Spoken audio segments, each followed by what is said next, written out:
નમસ્કાર ધોરણ 10 ના વિદ્યાર્થીઓ, સ્વાગત છે તમારું આપણી YouTube ચેનલ માસ્ટર ઓફ બોટાદમાં. આજે આપણે અભ્યાસ કરવાના છે ધોરણ 10 ની પહેલી poem my song. My song જે છે એક સરસ મજાની પોયમ છે. આપણા માતા પિતાને અનુલક્ષીને છે કે ભાઈ માતા પિતા જે છે પોતાના બાળકને કેવા હેતથી, કેવા વહાલથી, કેવા પ્રેમથી ઉછેરે છે. સરસ મજાની પોયમ છે. પોયમના અર્થ જે છે આમાં જે કીધું છે એ તો આપણે ભણવાનું જ છે, પણ સાથે સાથે આપણને શું કહેવા માંગે છે એ પણ આપણે આજે જાણવાનું છે. તો ચલો આપણે આજે પહેલી પોયમ જે છે એનો અભ્યાસ કરીએ. પોયમ જે લખી છે રવિન્દ્રનાથ ટાગોર. જન્મ છે 7 મે 1861, મૃત્યુ છે 7 ઓગસ્ટ 1941. 80 વર્ષની વયે એમનું નિધન થાય છે અને નોબેલ પ્રાઇઝ સાહિત્યની અંદર નોબેલ પ્રાઇઝ મળેલો છે એમને. જે સાહિત્યની અંદર ખૂબ સારામાં સારું વિશ્વ લેવલે કામ કરે, એમાં યોગદાન આપે, ત્યારે એને આ નોબેલ પ્રાઇઝ આપવામાં આવે છે 1913 ની અંદર. લિટરેચર એટલે કે સાહિત્ય. રેડી? ચલો આગળ જોઈએ. પોયમ શું કહેવા માંગે છે?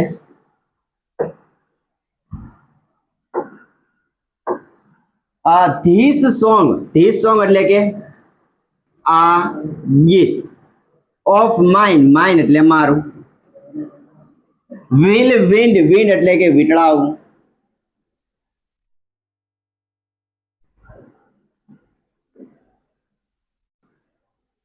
વિન્ડ એટલે શું થાય? વીંટળાવવું. ઇટ્સ મ્યુઝિક તેનું સંગીત. શું કહે છે પહેલી લીટી? This song of mine will wind its music. This song એટલે કે આ છે, માઇન એટલે કે મારું ગીત જે છે, વિન્ડ્સ એટલે કે વીંટળા છે, ઇટ્સ મ્યુઝિક તેનું સંગીત, અરાઉન્ડ યુ એટલે કે તારી આજુબાજુ, માય ચાઇલ્ડ એટલે કે મારા બાળક. શું કહે છે? એક માતા એક પોતાના બાળકને, અથવા તો એક પિતા એક પોતાના બાળકને, પોતાની પુત્રીને શું કહે છે કે ભાઈ મારું જે આ ગીત જે છે એ તારી આજુબાજુ વીંટળાય છે. અરાઉન્ડ યુ, તારી આજુબાજુ વીંટળાય છે, એનું સંગીત વીંટળાય છે મારા વહાલા બાળક. કેવી રીતના? લાઈક એટલે કે એની જેમ. The found arms of love. Found arms એટલે કે હેત ભર્યા.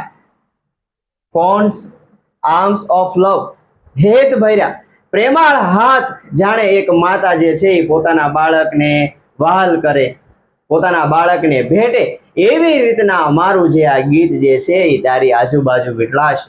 એટલે કે તું ગમે એ પરિસ્થિતિમાં હશું પણ હું હંમેશા તારી સાથે છું. એવી રીતના પહેલી લીટી જે છે આપણને કહેવા માંગે છે કે ભાઈ મારા બાળક, તું જિંદગીની ગમે એવી પરિસ્થિતિની અંદર હશું, ગમે એ પોઝિશનની અંદર હશું, પણ હું હંમેશા તારી સાથે રહીશ. હું હંમેશા તને વીંટળાઈને રહીશ, તારી આજુબાજુ રહીશ.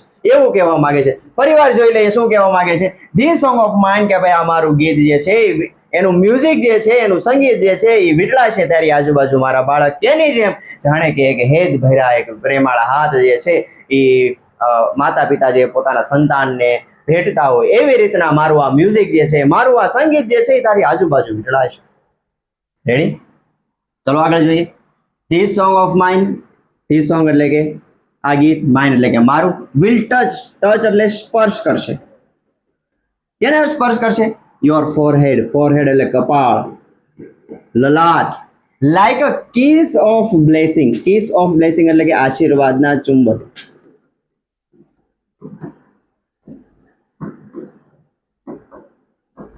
કે ભાઈ મારું જે આ ગીત જે છે તારા કપાળને આશીર્વાદના ચુંબનની જેમ સ્પર્શ કરશે. જાણે એક માતા જે છે એ પોતાના બાળકના કપાળ ઉપર એક ચુંબન કરી અને એવી વહાલ વરસાવતી હોય, એવી રીતના મારું આ ગીત જે છે એ આશીર્વાદના ચુંબન તરીકે તારા કપાળને સ્પર્શ કરશે. વેન, જ્યારે, યુ આર અલોન એટલે કે એકલું હોવું. એક શબ્દ આવે અલોન અને એક શબ્દ આવે એક આવે અલોન એટલે એકલું, અને એક બીજો એક શબ્દ આવે અંગ્રેજીની અંદર અલોન એટલે એકલું, અને બીજો એક શબ્દ હતો, હું ભૂલી ગયો છું અત્યારે. એક અલોન આવે અને એક બીજો શબ્દ આવે, બે શબ્દ આવે. હમણાં તમને યાદ આવે તો હું ફરીવાર પાછું કહી દઈશ. અલોન એટલે એકલો છું. ઇટ વિલ સીટ એટલે બેસે બાય યોર સાઈડ. જ્યારે તું એકલો હોઈશ, જ્યારે તું એકલો હોઈશ મારા બાળક, ત્યારે આ મારું આ ગીત જે છે એ તારી બાજુમાં આવીને બેસશે. જો હમણાં મેં તમને કીધું ને, એક હતો અલોન, એક શબ્દ આવે અલોન, અહીં કીધો છે તમને અલોન, અને એક આવે લોનલી. શું આવે? લોનલી. અલોન એટલે કે એકલું, એટલે કે તમે કોઈ ન હોય અને હું એકલો બેઠો હોય તો એનો મતલબ કે હું અલોન છું.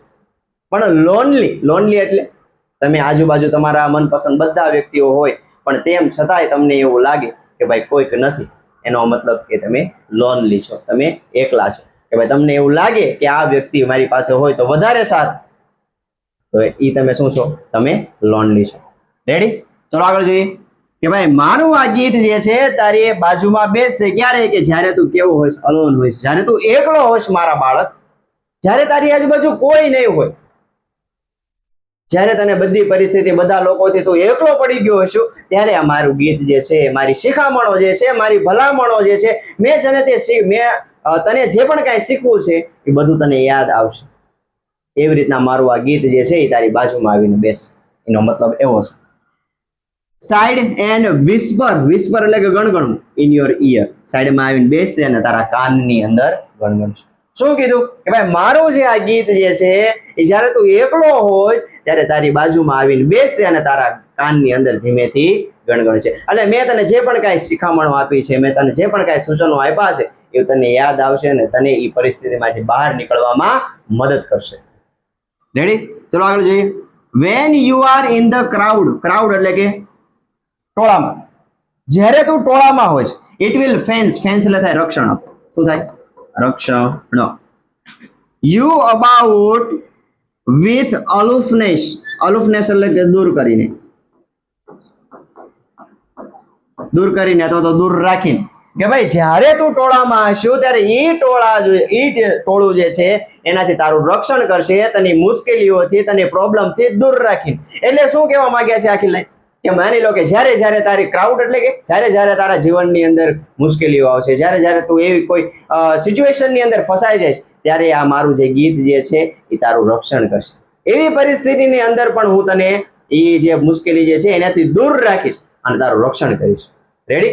ફરી વાર આખું જોઈ લઈએ કે ભાઈ મારું આ ગીત જે છે એનું સંગીત જે છે તારી આજુબાજુ એવી રીતના વીંટળાશે મારા બાળક, જાણે કે હેત ભર્યા પ્રેમાળ હાથ જે છે એ તને ભેટતા હોય.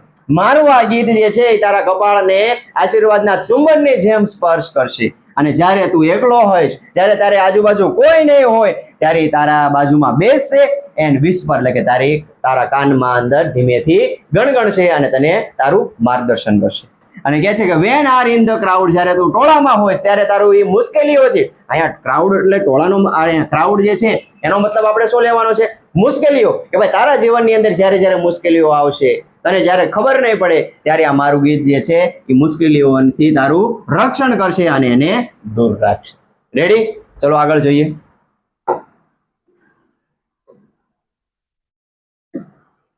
શું કહે છે? My song will be like a pair of wings, pair of wings, પાંખો બનશે. મારું આ ગીત જે છે એ પાંખો બનશે ટુ યોર ડ્રીમ્સ, તારા સપનાઓની.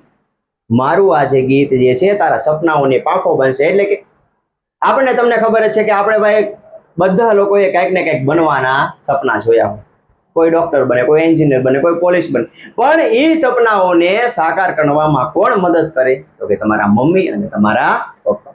તો કે છે તમારે જે બનવું જે છે, અહીંયા કીધું છે ને પેર ઓફ વિંગ્સ એટલે કે પાંખો બનશે તમારા સપનાઓની. એટલે કે તમારે જે બનવું છે, તમારે જે લક્ષ્ય હાસિલ કરવો છે, ત્યાં સુધી પહોંચવું હોય તો તમારે તમારા મમ્મી પપ્પાની જરૂર પડશે. એટલા માટે અહીં કહે છે કે ભાઈ તારા સપનાઓને પૂરા કરવા માટે હું શું બનીશ? તો કે પાંખો બનીશ.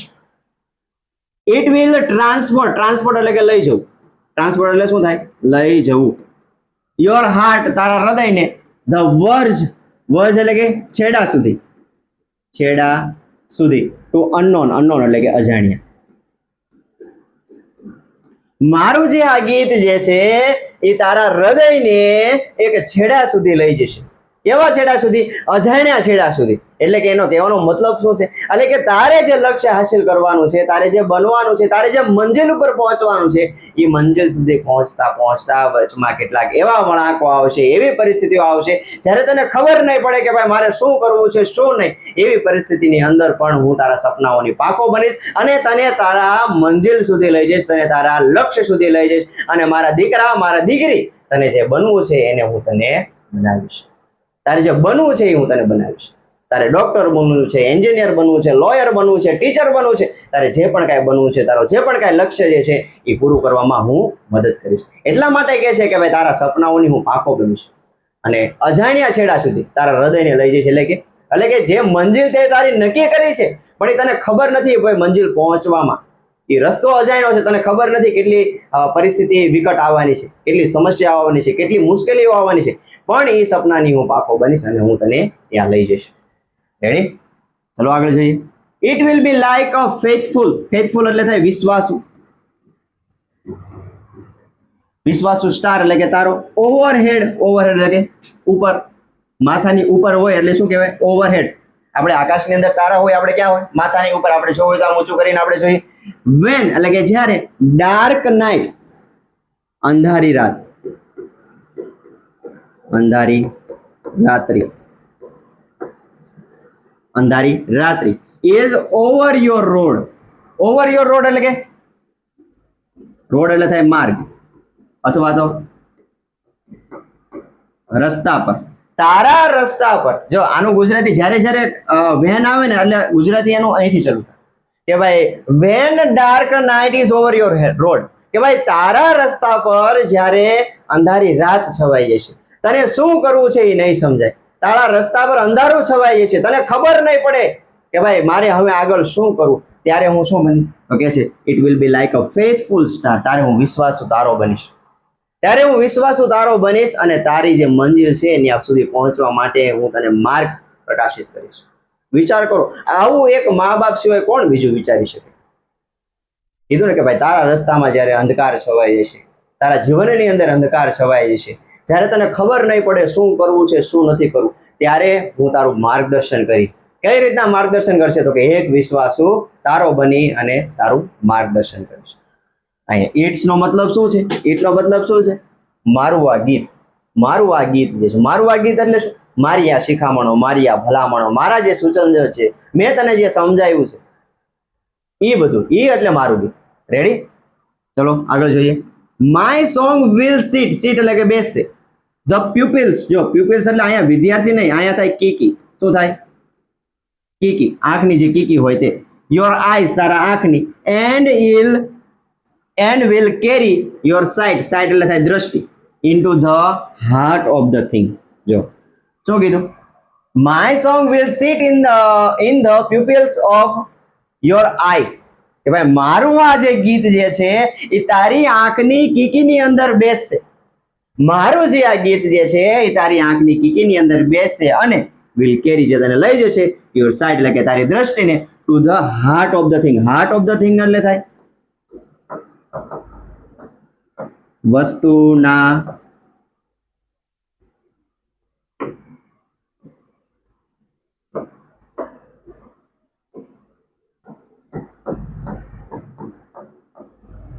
વસ્તુના ઊંડાણ સુધી. શું થાય?